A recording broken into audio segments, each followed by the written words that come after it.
ফের ভূমিকম্পে কাঁপল কলকাতা। শুক্রবার বেলা 1:22 কলকাতায় ভূমিকম্প অনুভূত হয়। ভূমিকম্পের কেন্দ্রস্থল বাংলাদেশের খুলনায় উৎসস্থলে ভূমিকম্পের মাত্রা ছিল 5.5। ভূমিকম্প গবেষণা কেন্দ্র এবং জাতীয় তথ্য অনুযায়ী শুক্রবার বেলা 1:22:30 নাগাদ এই ভূমিকম্প অনুভূত হয়। রিক্টার স্কেলে এর মাত্রা ছিল 5.5, যা মাঝারি থেকে শক্তিশালী হিসেবে গণ্য করা হয়।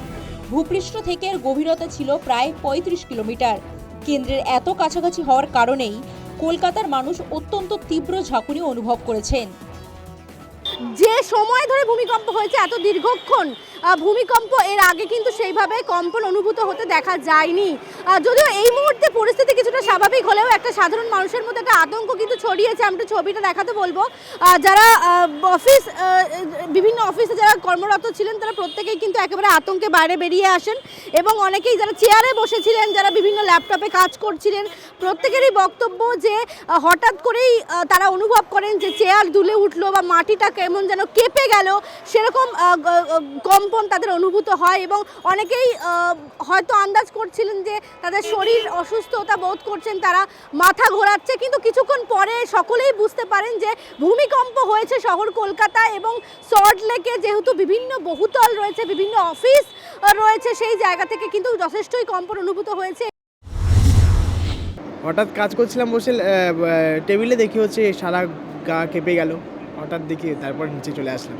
আতঙ্কের একটা পরিবেশ ছিল, সবাই যে যেমন কাজ করছিল, হঠাৎ এরকম সবাই তো ভয় পেয়ে গেছে। তারপরে সবাই নিচে চলে আসলো, সবাই নিচে নেমে তারপর অ্যালার্ম বাজলো, সবাইকে নিচেই পাঠিয়ে। মানে অ্যালার্মটাতে আরো আপনারা কনফার্ম হলেন যে হ্যাঁ, কিছু একটা হয়েছে। তখন আমি কাজ করছিলাম, ডেস্ক, ল্যাপটপ, পুরো জিনিসটাই নোট ছিল আমার।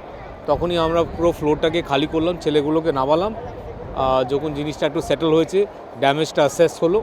ড্যামেজ অ্যাসেস করার পর এখন আমরা এটাকে আবার নর্মালাইজ করছি, ছেলেগুলোকে আবার ব্যাক টু ওয়ার্ক করার চেষ্টা করছি। যেহেতু ন্যাচারাল ক্যালামিটি, এতে আতঙ্কিত হওয়ার কিছু নেই। সেফটি মেজার্স আগে থেকেই আমাদের নেওয়া থাকে, তো সেই অনুযায়ী নেমে চলে আসা হয়েছে।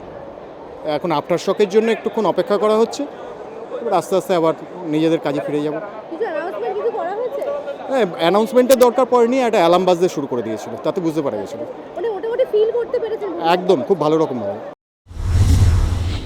ছবিটা দেখাবো, একেবারে বিবাদী রয়েছে অফিস পাড়া, সেখানে কিন্তু অফিস থেকে একেবারে প্রত্যেকে সবাই নিচে নেমে এসেছেন, কারণ প্রায় 10 সেকেন্ড ধরে কিন্তু এই ভূমিকম্প স্থায়ী হয়েছে, ফলে বেশ কম্পন অনুভূত হয়েছে এবং সেই জন্য দেখা যাচ্ছে একেবারে অফিস পাড়া বলা যেতে পারে শহর কলকাতার, সেখানে কিন্তু একেবারে যারা অফিসে ছিলেন তারা কিন্তু একেবারে দেখা যায় সঙ্গে সঙ্গে তড়িঘড়ির সহিত তারা নিচে নেমে আসে। প্রত্যেকেই ভূমিকম্প অনুভূত হয়েছে, কারণ এই নিয়ে কিন্তু শহর কলকাতায় এই মাসে মোট 2 বার ভূমিকম্প অনুভূত করা হলো। এর আগেই আমরা শুনেছি বিভিন্ন বিশেষজ্ঞরা তারা বলেছিলেন যে একেবারে শহর কলকাতা কিন্তু ভূমিকম্পের এপিসেন্টার হয়ে উঠছে এবং সেই জায়গায় দেখা যাচ্ছে বারবার কিন্তু কম্পন অনুভূত হচ্ছে।